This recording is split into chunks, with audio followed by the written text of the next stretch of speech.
Many scalpers use RSI on the 1 minute chart and they lose money. Why? Because RSI moves ups and downs very fast and many signals are just noise. So if you trade like this, RSI says buy, I buy. RSI says sell, I sell. You may be making a big mistake. In this video, I will show you a simple double RSI method that filters bad signals using another time frame. And if you miss one small rule in this method, the whole strategy stops working. So stay with me until the end. Understanding the problem. Let's start with a simple idea. RSI shows us how strong the price change is, but it does not tell us the future. On the 1 minute chart, prices go up and down very fast. RSI also moves fast, sometimes too fast, and gives wrong signals. If you only look at RSI on 1 minute, you might think it's telling you to buy or sell, but it's often wrong. In simple words, the problem is that RSI can fool you with quick moves, but prices might not really go that way. Now, what is our solution? The core idea, double RSI in two different time frames. So, the solution is the main trick of this strategy. We use RSI for two different jobs. Job number one, direction, higher time frame. First, we add an RSI indicator on a higher time frame, the 5-minute chart. This RSI is not for entering trades. It only tells us the market moved. Is the market more likely to go up or is it more likely to go down? So we use it as a filter. Job number two, entry, 1-minute time frame. Now we add a second RSI on the 1-minute chart. This one is for timing. It helps us choose the exact moment to enter. So instead of trusting the 1-minute RSI alone, we let the higher time frame decide the direction and the 1-minute RSI choose the entry. Think about using Google Maps.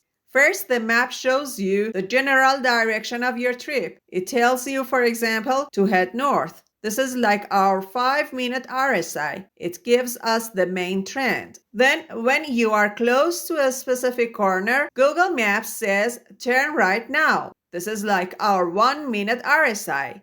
It tells us the exact moment to enter the trade. So, the 5-minute RSI shows us where to go, and the 1-minute RSI tells us when to move. That's why we call it multi-timeframe scalping. We reduce fake signals and we trade with much more control. Setup and RSI settings.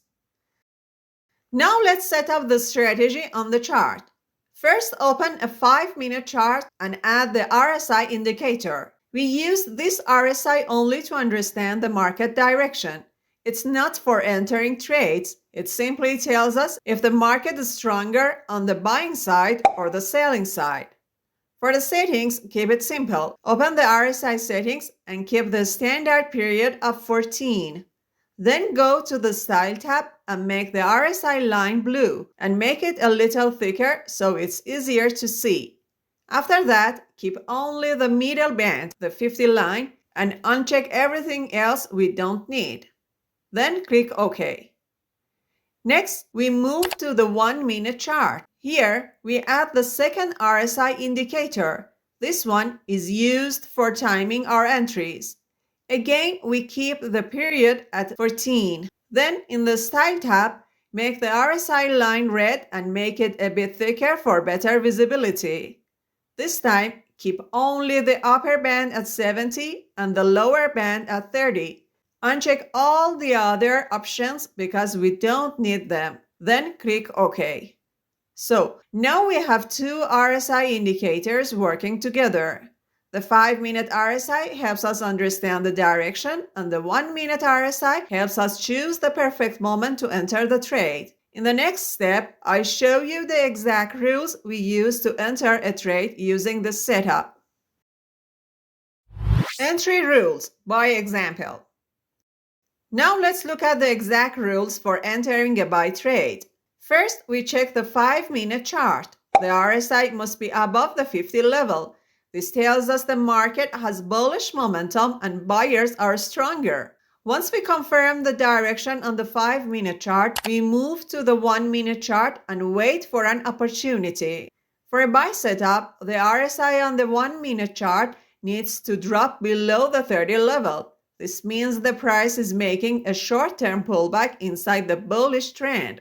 Now we wait patiently. When the RSI crosses back above the 30 level, this is our signal that the pullback may be ending and buyers are stepping in again. At that moment, we enter a buy trade. Next, we place our stop loss below the most recent swing low on the 1-minute chart. This gives the trade enough room to move while still protecting our risk. For the take profit, we can target the next resistance area or simply aim for about 2 times our risk. As you can see here, after the RSI crosses above 30, the price starts moving up again, following the direction from the higher time frame. The trade continues moving higher and eventually the price reaches our take profit level. Entry rules, sell example. Now let's look at the rules for a sell trade. First, we start on the 5-minute chart. Here, the RSI must be below the 50 level. This tells us the market has bearish momentum and sellers are stronger than buyers. Once we confirm the direction on the 5-minute chart, we move down to the 1-minute chart and wait for our entry signal. For a sell setup, we want to see the RSI on the 1-minute chart push above the 70 level. This means the price is making a short-term pullback to the upside inside a bigger downtrend. Now we wait. When the RSI on the 1-minute chart crosses back below the 70 level, this is our signal that the pullback may be ending and sellers are coming back into the market. At that moment, we enter a sell trade. Next, we place our stop loss above the most recent swing high on the 1-minute chart. For the take profit, we can target the next support area or we can simply aim for about 2 times our risk. And as you can see here, after the RSI breaks back below 70, the price starts to move down again, following the direction of the higher time frame trend. The market keeps dropping and eventually the price hits our take profit level. Alright, before we finish, let's quickly remember the key idea of this strategy. The 5-minute RSI shows us the direction of the market. The 1-minute RSI helps us find the best moment to enter. When we combine these two, we filter a lot of bad signals and our trades follow the real market momentum.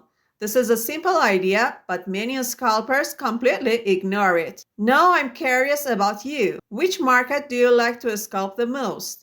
Bitcoin, gold, Forex, or maybe a specific stock? Write it in the comments. Your answers will help me choose the market for the next video where I will show the best RSI settings for that market. And if you enjoy simple trading lessons like this, you can subscribe to the channel so you don't miss the next strategy. Thanks for watching and I'll see you in the next video.